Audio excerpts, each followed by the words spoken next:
What's up gamers, DreamcastGuy here, reviewing today, The Surge. There are times when anyone's job can be hard. You have to deal with angry managers, strict deadlines, and cybernetic machines taking over your office and horribly murdering everyone. Maybe that last example isn't quite so common, but for our hero, it's the situation he's stuck in. In this world, the environment is destroyed and the economy is essentially devastated. The only way to make a living during this dark future is to go to work for Creo, a mega corporation that specializes in cutting-edge technology. People who volunteer have their bodies upgraded so that they're no longer just a normal human. The problem is that once they put this rig on, it can never ever be taken off. You are now owned by Creo, heart, mind, and soul. The day our character is finally desperate enough to make that commitment, something goes catastrophically wrong. Waking up outside, he soon learns that all his fellow employees have been driven mad, leaving them as screwed up robotic killers. As we climb from this dirty, broken down area, we start to see that The Surge is a game that's full of surprises. When you begin playing, it feels like another Dark Souls style hack and slash RPG, but what it actually hides is a ton of amazing little secrets that you'll be discovering even 30 hours into the adventure. Since our story takes place inside a massive factory, there aren't any guns lying around to help you take out these psychopathic enemies. Instead, we need to practice our dodging skills and get really good at chopping off arms and legs. As I'm sure you can guess, getting hit with a power clamp in the chest hurts. In fact, one bad strike from these freaks can easily reduce your health to zero, so you have to fight smart. Timing is really everything here, because depending on where you attack someone can change the amount of damage we deal. By far, the coolest feature introduced in this game is the ability to target specific limbs. If you see that the creature walking towards you is missing a helmet, you can use the right stick to aim for that first and bash his brains in. That's not all though. Say a cyborg from the welding department comes across your path. Lock onto this metal arm and you could slice it off with a finishing move. That severed hunk of machinery can now be used as a deadly blade of your own to assist in upcoming battles. This loot system makes it so that each new area you reach is a literal treasure trove. Getting deeper into unknown territory just meant that soon I'd be ripping the gear from more powerful bad guys to further upgrade myself. A big focus of The Surge is experimentation, trying out different random stuff you find to see what you like most. Short swords, heavy hammers, and even carrying dual chainsaws is all possible, but they operate very differently, so you need to make sure you figure out what you like in a safe spot. Every time you die, you drop all your money, which makes shopping a little more difficult. In Dark Souls or Bloodborne, you can just run back and pick it up off the ground, and yet, in this game, it isn't quite so simple. You're given a bit over 2 minutes to get back to your pile of cash and scoop it up or it disappears forever. The only thing that can add more time to the clock is killing monsters along the way. There are a few moments more stressful than carefully blocking a series of blows from a robot while simultaneously keeping an eye on the timer to hope that you make it back to your money before it's too late. I'm really impressed with how this project can lay the pressure on so heavy without ever making you feel hopeless. When I found myself facing a new foe, I'd be confused as to how they swung their weapons so fast or why they were able to knock me across a room. Rather than being frustrated though, I'd get sucked deeper into the experience and get such a rush in mastering the way to defeat them.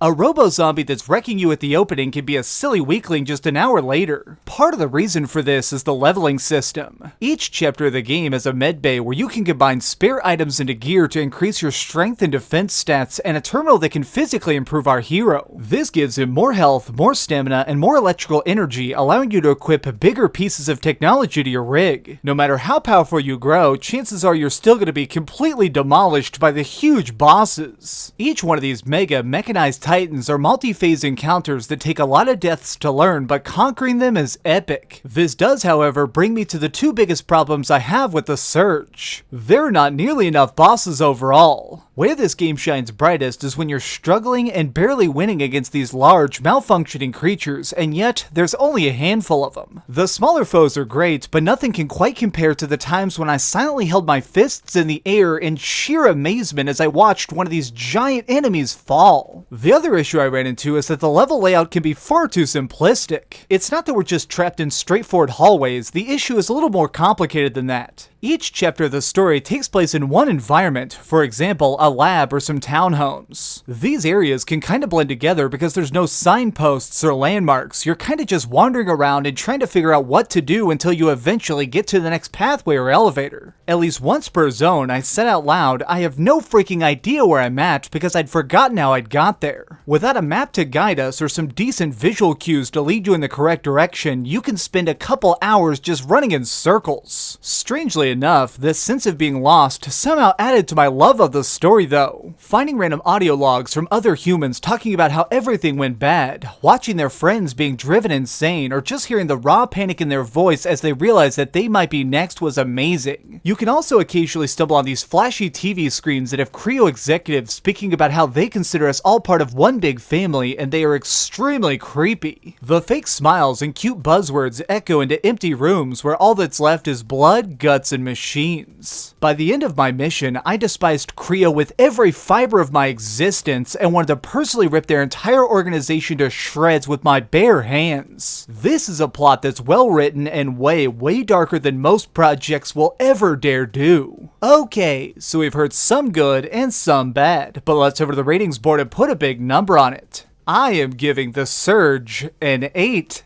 out of 10. Despite having some problems, I really had fun with this game from start to finish. Beating up robots has seriously never been so awesome, and I hope we get more Dark Souls style projects that take place in the future. This title was hard, gory, and a damn great time, especially when I built a new nasty hammer to smash people with. Thanks so much for watching, gamers. This has been DreamcastGuy with another review. If you enjoyed this video, please give it a like, share with your friends, and subscribe if you haven't already. But do me the biggest favor of all and keep dreaming. Oh, let me just say at the end here, screw those flamethrower guys. They melted my face and I absolutely hated them. Seriously, screw you. And it was a total dumpster fire. Oh, hi. I'm just working on the next video. If you want to see what it is, go ahead and click this button and you can subscribe. Also, if you click these video links, you can see my latest review and my latest top 10. Now I'm just going to sit here for a minute and wait for you to subscribe. Oh, I guess I could put on these giant glasses. I literally found these on a roller coaster.